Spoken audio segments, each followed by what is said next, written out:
Hello and welcome to Sleepy Stories, a cozy corner where gentle bedtime stories and peaceful moments come together to help you drift off with ease. Tonight, we invite you to settle in for another comforting narrative, one crafted to help you unwind and find a sense of calm. But first, let's take a moment to prepare both body and mind for a soothing night's rest. Find a relaxed position, and with each slow inhale and gentle exhale, allow the day's cares to quietly slip away. It can be challenging to step away from the day's busyness, especially as bedtime nears. However, remember, the less we worry about falling asleep, the easier it is for our minds to release any lingering tension. Let the gentle rhythm of your breathing wash away any concerns and allow tonight's tale to guide you into a deeper state of relaxation. Now, settle in and let the tranquil atmosphere of sleepy stories surround you. Enjoy this story, and may your night be restful and restorative.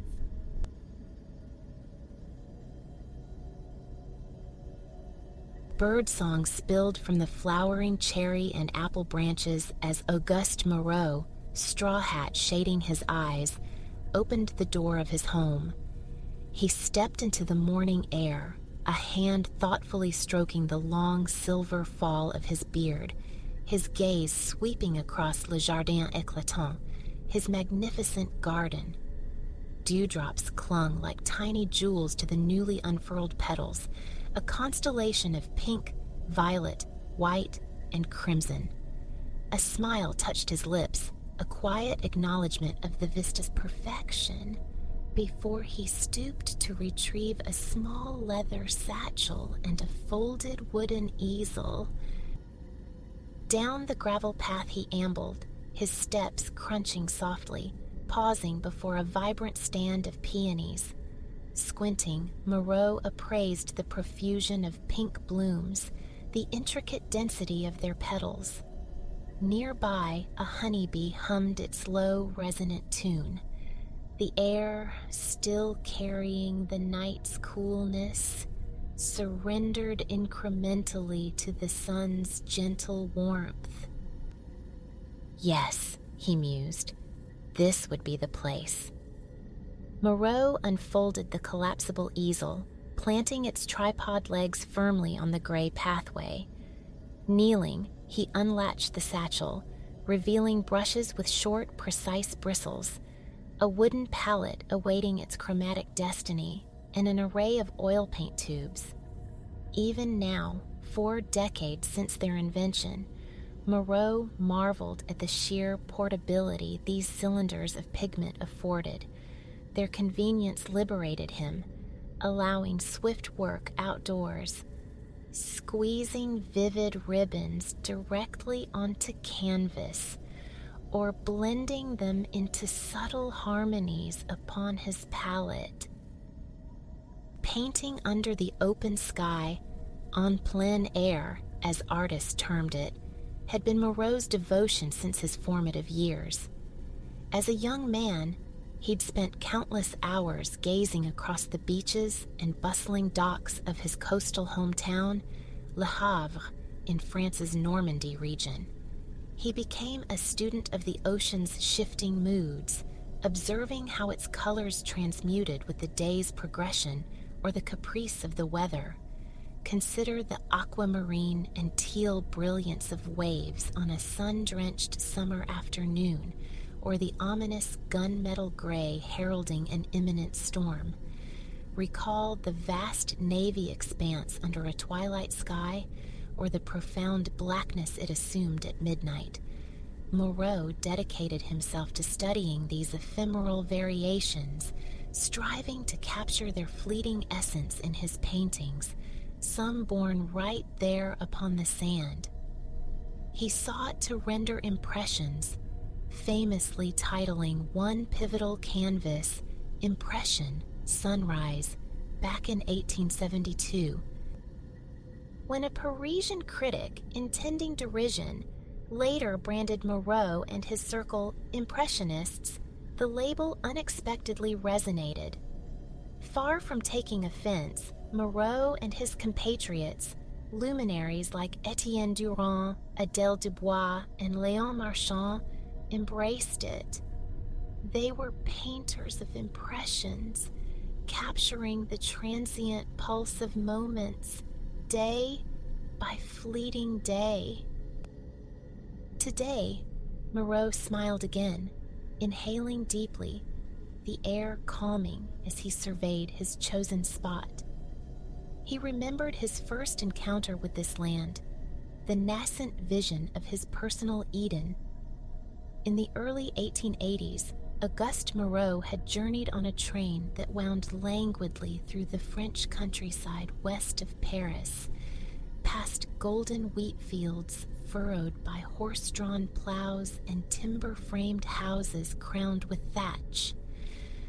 Roughly 50 miles from the capital, Moreau glanced through the window and beheld the hamlet of Restful, nestled where the Epte and Seine rivers converged.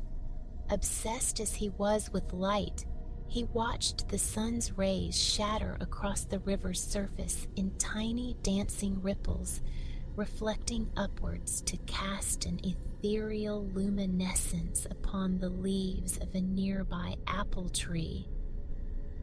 In that instant, a profound certainty settled within him. He had found his home. By 1883, Moreau had relocated his family to Restful, renting a cottage and an adjacent plot of land, which he began methodically transforming into a tranquil botanical sanctuary. The modest cottage was extended into a long, low structure, providing ample space for his growing family and his studio. He imbued it with colors that sang to the eye, a delicate blushing rose for the exterior walls, contrasted with a vibrant verdant green for many of the shutters and window frames. Along the front facade, Moreau trained climbing roses over a pergola that spanned the building's length, while Virginia creeper wove tapestries across the pale stucco. In the height of summer, then as now, the house seemed to dissolve into the surrounding landscape, a harmonious blend where pink and green greeted the eye from every angle. Though the house formed the nucleus of Moreau family life, it was the gardens flourishing around it that truly filled the artist's soul with joy and profound peace. The land accompanying the Restful cottage was initially utilitarian farmland, spare and unadorned, but Moreau craved flowers, a swirling abundance of color and texture that he could paint throughout the seasons. He planted accordingly, poppies with petals like crimson tissue rustling in spring gusts, sunflowers arching their dark-centered golden faces towards the summer's zenith, black-eyed Susans vying for the last luminous afternoons of autumn before Normandy succumbed to winter's chill.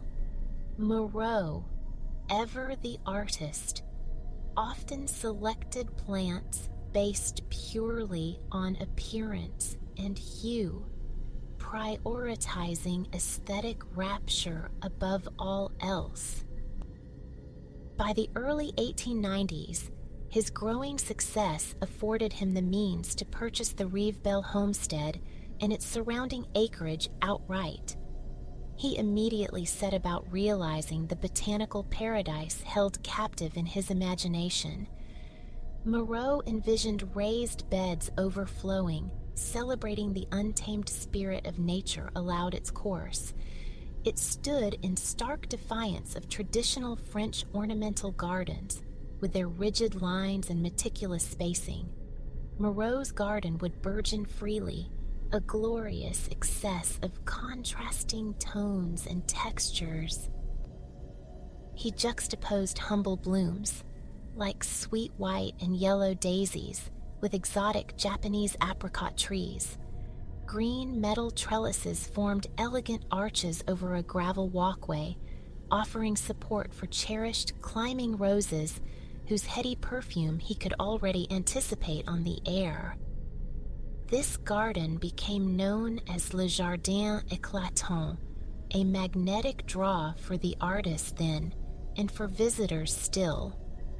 Moreau would lose himself for hours tending his beloved plants, and when not tending, he was painting them.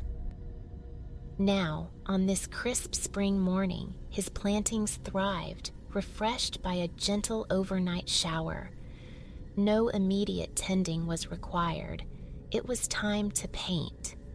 Before the colors could bloom on his wooden palette, Moreau first had to prepare the canvas's ground, an even, smooth layer of light paint, typically lead white or a pale dove gray, applied across the entire surface. This was crucial for the Impressionist technique. Oil paint possesses a natural translucence, and colors applied over this luminous foundation appeared significantly brighter, more vibrant than they would on a dull, unprimed canvas. It was a hallmark of their style, paintings that seemed to radiate light from within. After applying the thin wash of lead white, Auguste turned his focus back to the peonies, scrutinizing the curl of each leaf, the subtle play of shadow within the flower's depths, the way a bloom turned its face to the sun, the woody grain of its stem. His observation was relentless. Unless pausing to cleanse a brush, his eyes returned to the flowers every few seconds. At last, ready, he dipped the tip of his first brush onto the palette. One might expect an artist of Moreau's stature and experience to command a palette overflowing with myriad pigments, yet this wasn't his way. With a mere 9 proven colors at his disposal, he possessed the mastery to mix any conceivable shade, a testament to his profound understanding. This deep knowledge of chemistry, optics, and color theory imbued his paintings with their enduring power. This morning, his gaze lingered again on the peonies in Le Jardin Éclatant. They stood regal and pink, voluptuous, their fragrance faint on the air. Moreau smiled, swirling his brush in madder red, his preferred crimson, before folding in a touch of lead white. The colors merged, swam together. He glanced up again at the living flower. A soft sigh. Not quite right, but no matter. Another look confirmed it. The real peonies held a subtle violet undertone. His eye traveled down the palette to a small pool of French ultramarine, a resonant blue. Swirl, swirl, swirl, until the paint on his brush mirrored the complex blush of the blooms before him. And then the alchemy commenced. Upon the primed white canvas, Moreau drew his newly pigmented brush, its bristles whispering across the textured surface. Each stroke was concise, each movement deliberate.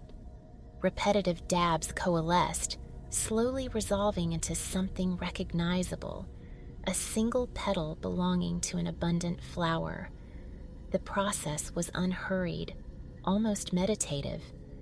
Moreau became aware of his breath synchronizing with the gentle rhythm of his brushwork. Dab, inhale, swipe, exhale. As the moments unfurled, Moreau varied the texture of his strokes, sometimes applying thicker impasto, other times thinning the paint. The surface grew uneven, alive, compelling the viewer's eye to dance across it. Soon, scant space would remain for optical rest. Every corner would vibrate with color, brilliant chrome yellow where sunlight showered, lush emerald green in the tendrils of climbing roses, a delectable fusion of vermilion, cobalt blue, and lead white to approximate the broad-petaled clematis. Small, strategically placed areas of contrast intensified the brilliance. A hint of green nestled beside a red rose, a purple shadow cast opposite a golden sunflower. The foundation of this painting would be laid this morning, here in Le Jardin Éclatant. Moreau might refine it later in his studio, or perhaps declare it finished, one among many canvases executed with swift confidence throughout his mature years. In total, it's estimated Auguste Moreau created over 2,000 paintings, drawings, and pastels. Though the precise count remains elusive, he was known occasionally to burn or destroy works he deemed flawed. Today's effort, however, felt successful. Moreau smiled, pausing to admire his creation while dabbing his damp forehead with a cotton handkerchief. He reached down, his fingers brushing the velvety softness of a peony petal, before gently hoisting the satchel to his shoulder. For now, a respite was in order, a leisurely promenade through his expansive domain. The wooden easel remained sentinel. Moreau would return later, in the afternoon's fading light, to capture these same pink peonies under dusk's transformative glow. Plucking one of Normandy's famed apples from his satchel, he ambled down a path bisecting Le Jardin Éclatant, leading towards a small road. He took a deep breath, allowing his heartbeat to slow, then bit into the crisp red fruit. The burst of tart, sweet juice filled him with simple pleasure as his gaze drifted across the road to his next destination. The view transported him back several years, to a time when he had expanded his garden vision into something even more innovative, ambitious, and deeply personal. Le Jardin Éclatant, with its meticulous planning for year-round blooms and visual delight, had initially provided years of artistic sustenance. It was his great joy, his private treasure. Yet, an inner yearning persisted for more inspiration, more flowers, perhaps even another garden. Across the road, perhaps? A marshy area lay there, unused save as a watering spot for itinerant cattle. Once more, Moreau's fertile imagination ignited.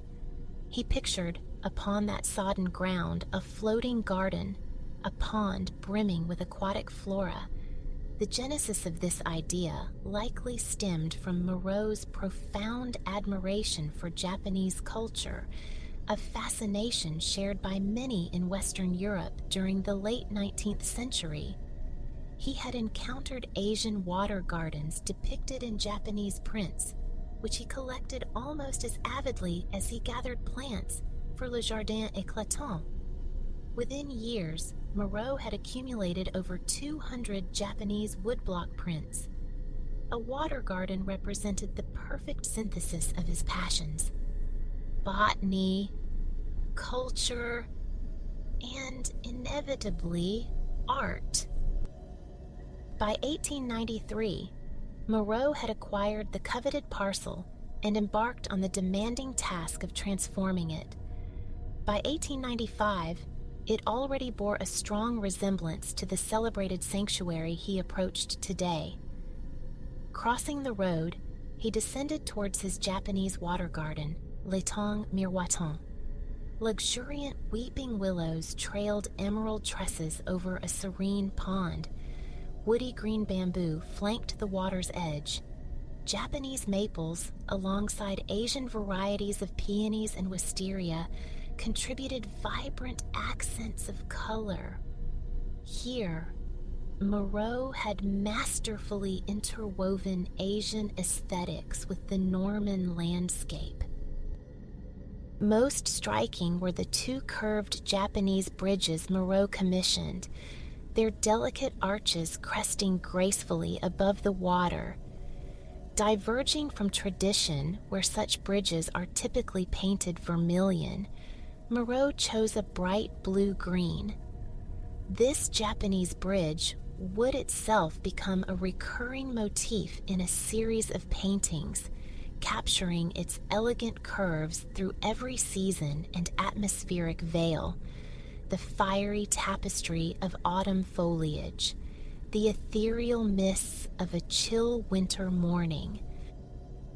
Though the bridge was an undeniable delight, a final element of the water garden soon claimed precedence, not only in Moreau's consciousness, but within his artistic legacy: the water lilies. Standing now at the water's verge, Moreau gazed down at the pond's surface, observing the countless green pads that carpeted it. 10, 20, 30, an impossible count. Some cradled delicate mauve blossoms. Occasionally, a small green frog perched regally upon one. These water lilies had become Moreau's singular obsession. He nurtured them devotedly, aided by a full-time gardener. To friends, he often declared that his water garden and its lilies could transport him to sheer ecstasy. It was a primary reason why now, and for the final 3 decades of his life, Moreau seldom strayed far from Rivebelle. He vastly preferred contemplating the water garden's shifting palette on a spring day, or analyzing the pond's surface after a dusting of winter snow. He grew captivated, not just by the metamorphosis of light, but by how the faintest breeze sent ripples skittering across the pond, dissolving the reflections of the water lilies into shimmering blurs of color and indistinct shapes. Moreau, his eyes ever receptive, watched now as a brisk wind transformed the pond's blue depths into a pool of cool gray. A fallen leaf momentarily obscured a glimpse of the pond floor, casting fleeting black shadows beneath it. Every season, every day, every instant held the potential for a new artistic revelation, a fresh impression demanding spontaneous capture. It is hardly surprising, then, that he would ultimately paint over 250 canvases dedicated solely to the water lilies of his L'étang miroitant. These works, known collectively as the Nymphaeas, rank among the most treasured of all Moreau's creations. When we encounter his paintings today, it can be easy to overlook their scale, their immersive power, their profound significance. Yet they bequeathed a momentous legacy to an art world unprepared for such innovation. Impressionism nudged art closer to abstraction than ever before. It revolutionized conceptions of how light, color, tone, and texture could be rendered, forging new pathways for expressing emotions and sensations within the physical medium of paint. Moreau's paintings are undeniably masterpieces, but his gardens, too, can be regarded as a magnum opus. These living, breathing compositions were, and remain, works of art that inspired creations of their own, and they continue to ignite the imaginations of artists today. At this moment, however, Moreau's thoughts dwelled far from his artistic posterity. He was utterly absorbed in the present, immersed in the gardens he had cultivated with love, and would continue to paint with enduring devotion. Even now, the sheer beauty surrounding him could still steal his breath away. As the day waned, the sun dipped behind the willows, arching over the water garden. Moreau leaned against the solid trunk of a tree he had nurtured from a sapling. He listened to the rhythmic chirping of crickets, the intermittent croak of a frog. The moon, ascending softly, would soon mute the garden's customary riot of color into subtle permutations of blue, violet, and gray. Darkness approached. He straightened, making his way back across the Japanese bridge, up the slope towards the road, and into Le Jardin Éclatant, seeking repose. Moreau paused, drawing one last deep breath, savoring the final fragrant whispers of the flowers enveloping him. An owl hooted softly in the distance as he padded up the gravel path once more, entering his house and pulling the green door closed behind him. He offered a silent goodnight to his beloved garden, his deepest wellspring of inspiration, secure in the knowledge he would return with the morning light. Kaido, a humble tiller of soil, coaxed life from the earth outside his village, nestled in the folds of Japan's green hills. One afternoon, the heavens wept, a sudden downpour chasing him and his fellow field hands from their labors. With mirthful cries, they sought refuge beneath the sprawling ancient arms of a colossal cedar. Safe within that dry haven, conversation sparked, and they decided the rain offered a perfect excuse for an early meal. As silver drops drummed a gentle rhythm on the dense canopy above, they shared food and drink, slipping easily into the meandering, comfortable chatter known only to longtime companions. Amidst his own quiet enjoyment, Kaido noticed a flicker of color. A small butterfly escaping the deluge alighted delicately upon his knee, its wings pulsing faintly. His hand moved instinctively to brush it away, but Elder Ren, his weathered face creased with knowing lines, stayed his movement. "The Cho," the old man murmured, his voice low. "A vessel for the human spirit, they say. When slumber claims us, our souls take flight as butterflies, weaving the very fabric of dreams across the world." A curious notion, Kaito mused. Belief didn't come readily, yet he withdrew his hand, leaving the fragile creature undisturbed. Moments later, glancing down, he saw it had already vanished back into the rain-washed air.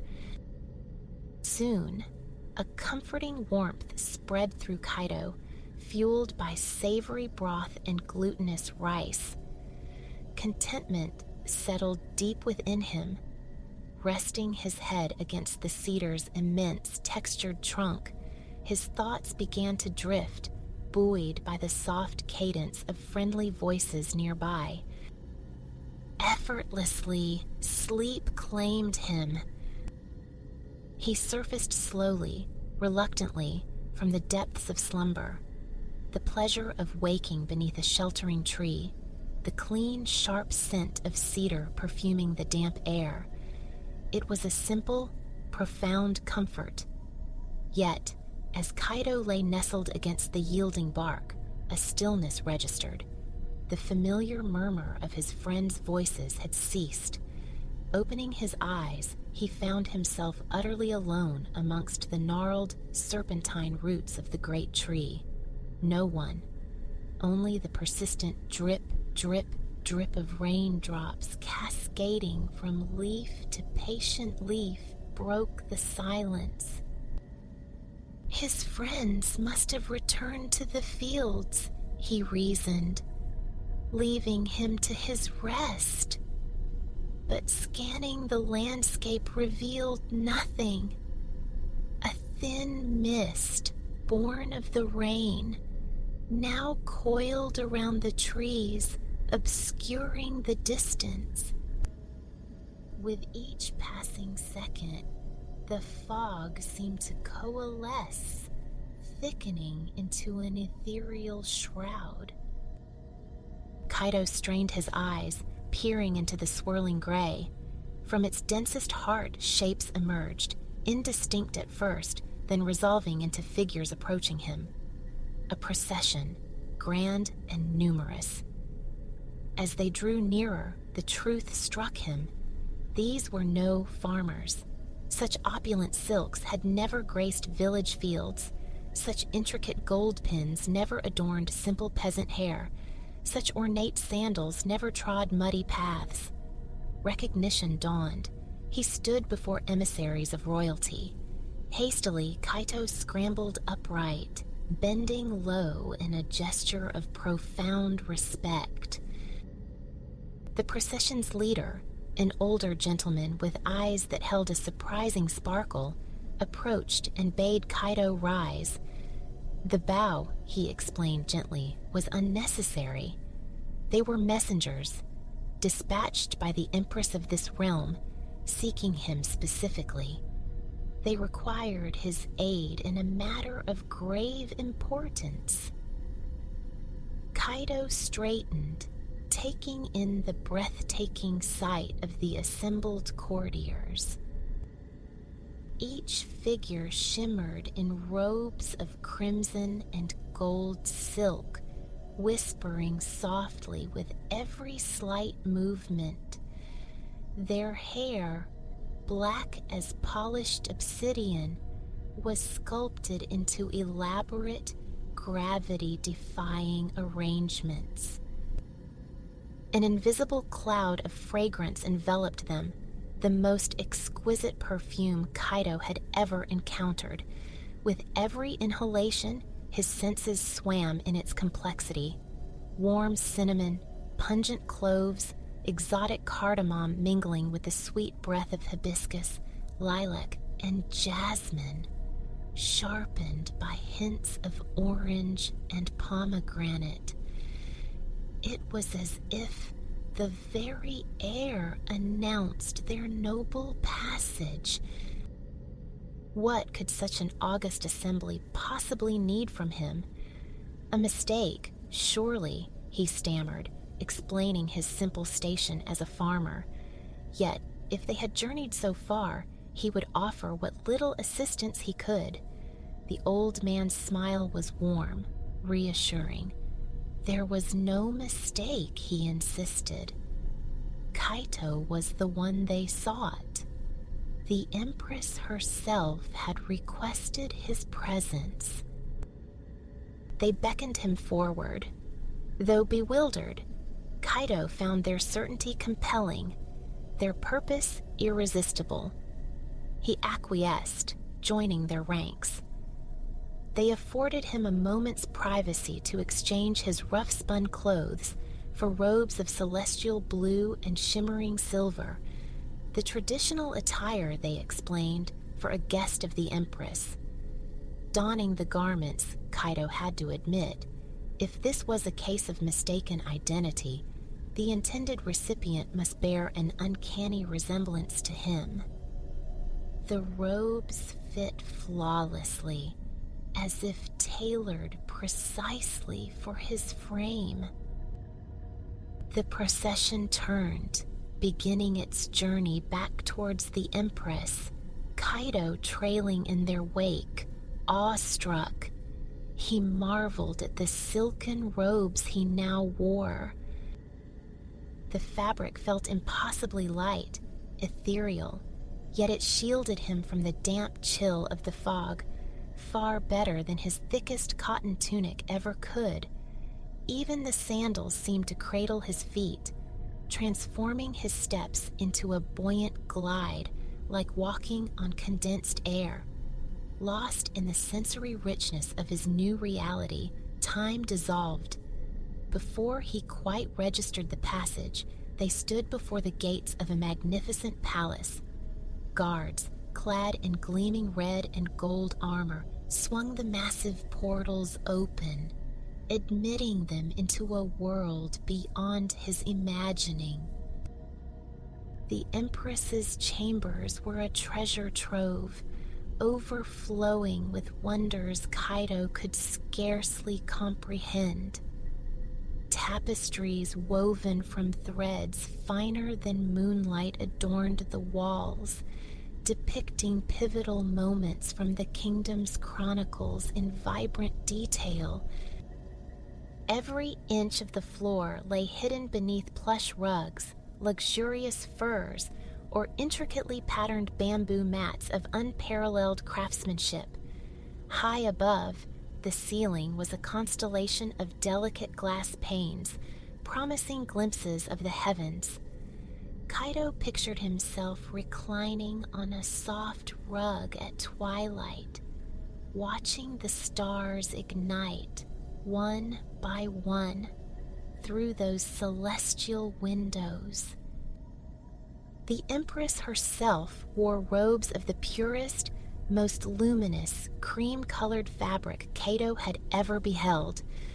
While his own borrowed silks caught and reflected the lantern light illuminating the chamber, hers seemed to possess an inner radiance, glowing softly.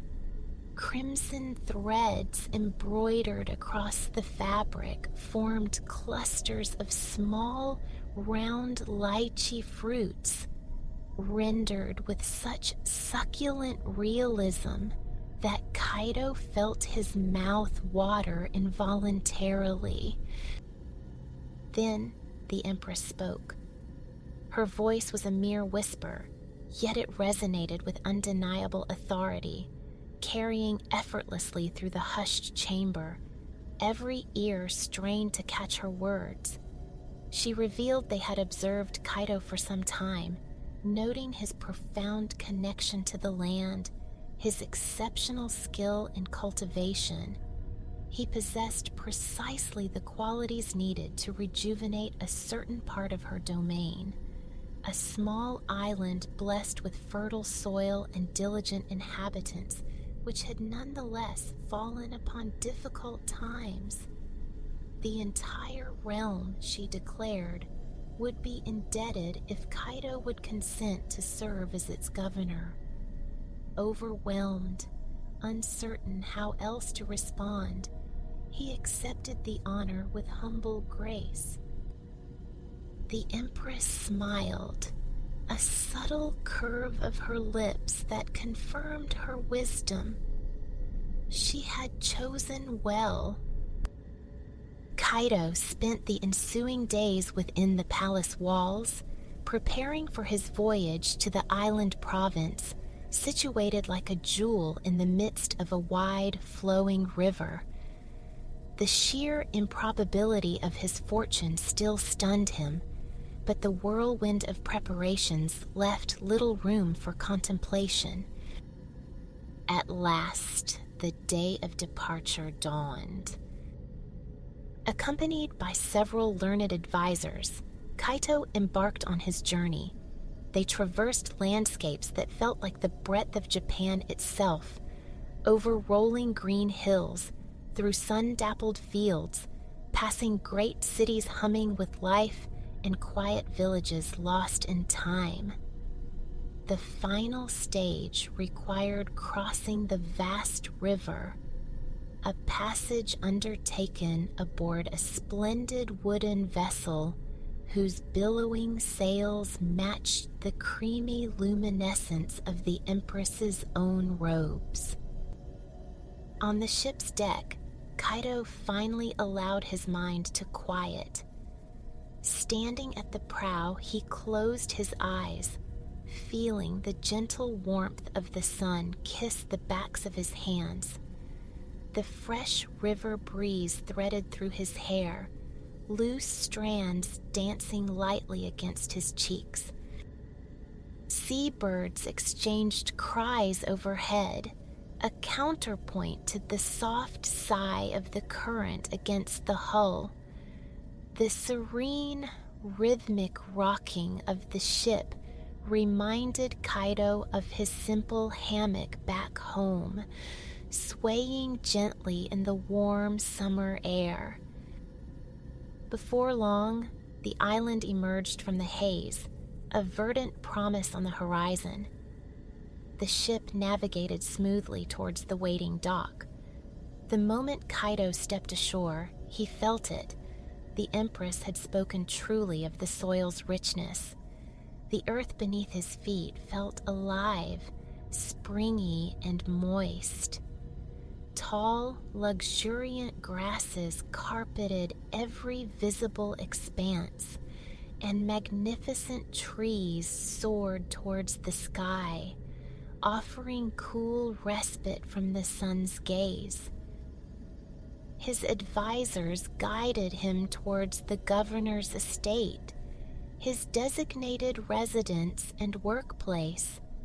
As they approached the dwelling, the advisors offered apologies, suggesting it must seem modest compared to the splendors of the Empress's palace. But Kaido, whose world had previously been confined to his family's farmhouse, could only stare in disbelief. While smaller than the royal palace, the estate was palatial by his standards, boasting numerous rooms filled with unimagined comforts, deeply cushioned chairs, plush rugs softening every footfall, and a vast bed piled high with feathers. He knew instantly that happiness awaited him here, and his intuition proved correct.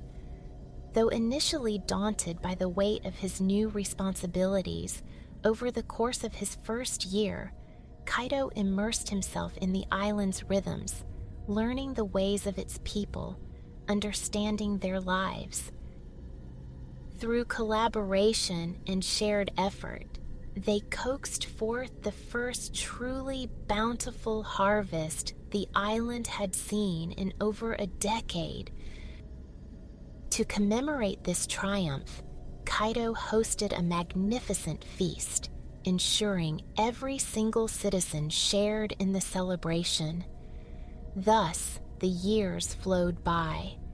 15 years he served as governor, patiently transforming the island into a flourishing haven for all its inhabitants.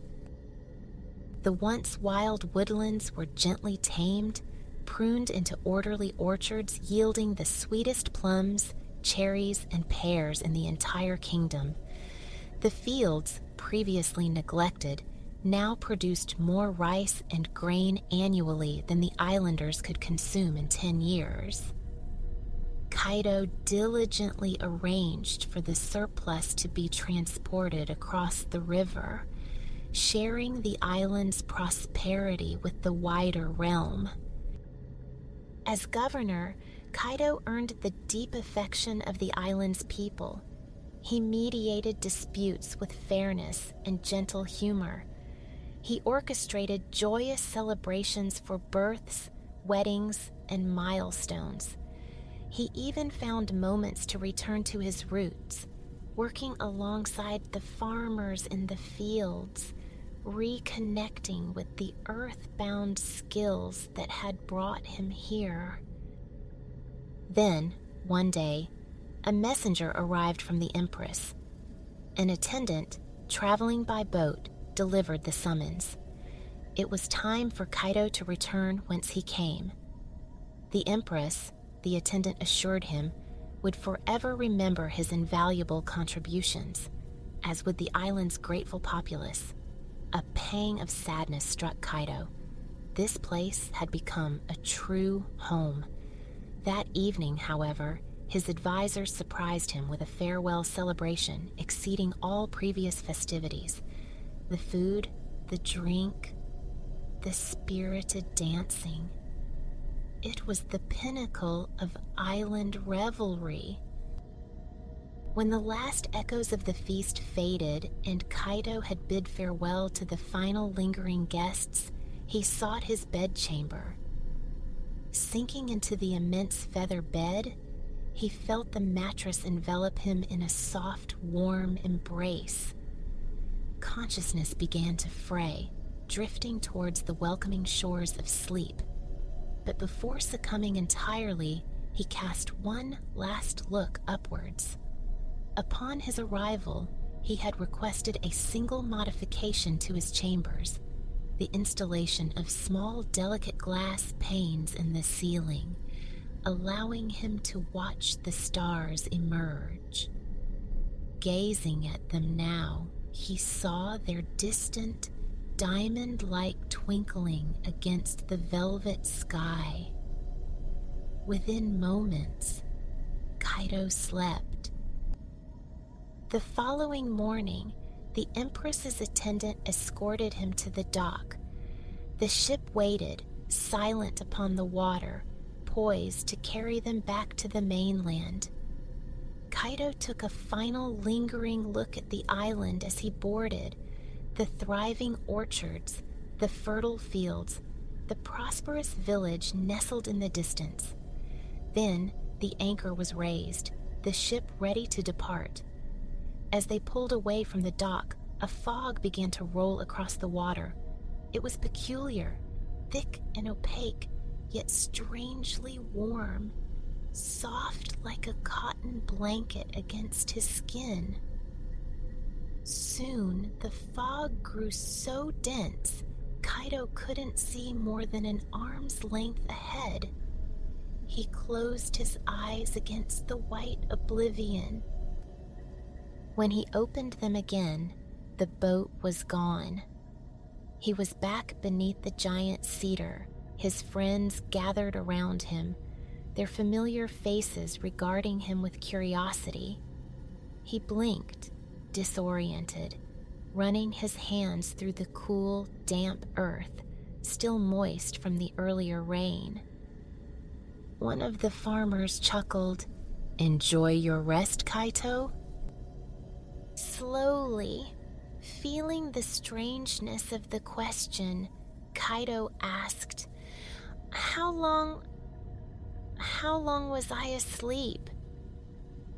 The farmer gave him an odd look. "Barely 10 minutes, perhaps." Then the words tumbled out of Kaido, the royal procession materializing from the mist, the Empress's luminous chamber, the island paradise, 15 years of governance, the farewell, the foggy return. The other men listened intently, their expressions shifting from amusement to puzzlement. When he finished, breathless, he asked them, what could it all mean? A low murmur of discussion arose amongst the farmers, theories offered and debated, but before they could delve too deeply, a quiet voice cut through the chatter. It was Elder Ren, the one who had spoken of the butterfly. His tone was soft, like wind sighing through tall grass. He explained that he had watched Kaido settle against the tree. At the precise instant sleep overtook him, a tiny yellow butterfly had fluttered out from Kaido's tunic, near his heart. The other men nodded. They too had seen the butterfly, though not its origin. Elder Ren continued. Kaido's butterfly, he said, had rested briefly on the cedar's bark before several ants approached it. Gently, purposefully, the ants grasped the butterfly and carried it down into a small opening at the base of the massive trunk. Minutes later, just before Kaito stirred and woke, the very same butterfly emerged from the hole and flew back into his tunic. Perhaps, the old man suggested, this explained the vivid journey Kaito had just recounted. The procession, the Empress, the island. Kaito and the others exchanged glances. It was a fantastic explanation, yet there was one way to seek confirmation. Carefully, together, they brushed away some of the loose soil near the cedar's base. There, nestled amongst the roots, they uncovered a miniature world, a thriving ant colony. One section immediately caught Kaito's eye. It was a small patch of earth, vividly green with moss. The lingering rainwater had carved a tiny channel around it, creating the perfect semblance of an island surrounded by a stream. And floating in that miniature stream was an infinitesimal boat, crafted from a sliver of twig and a curl of bark. Gently, reverently, the farmers replaced the disturbed earth, careful not to disrupt the ants' hidden kingdom further. By now, the rain had ceased entirely. After a few more hushed words, the men dispersed, returning to their waiting fields. But Kaito would carry the memory of that afternoon forever. For the remainder of his days, the thought of his time as governor of the island would bring a quiet warmth.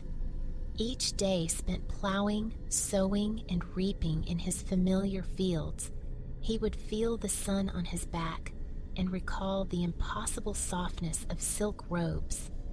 Every bite of fruit would taste infinitesimally sweeter, evoking memories of harvest feasts under island stars, and every passing breeze would seem to carry the faintest, phantom scent of a wide river encircling his ephemeral home.